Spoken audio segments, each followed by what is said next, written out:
Hi friends, మీరు చూస్తున్నారు VM sheep farm YouTube channel.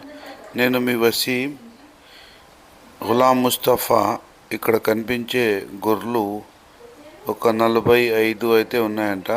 ఒక 2-3 పిల్లలు అయితే ఉన్నాయి. సూడి గొర్రెలు కొన్ని ఉన్నాయి.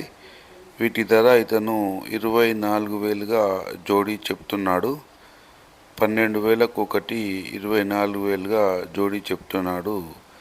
అయితే ఫ్రెండ్స్, మొత్తం అయితే 40-50 చిల్లర పిల్లలు అయితే ఉన్నాయంట. అయితే మనం దీనికి ఎంత ధర పెట్టవచ్చు అనేది కామెంట్లో తప్పకుండా తెలియజేయండి. కామెంట్లు పెట్టట్లేదు ఈ మధ్య మా వ్యూవర్స్. దయచేసి కామెంట్లో తప్పకుండా తెలియజేయండి. ఈ వీడియో కనుక నచ్చితే మీరు లైక్ చేయండి, షేర్ చేయండి, సబ్స్క్రైబ్ చేయండి ఫ్రెండ్స్. Thank you.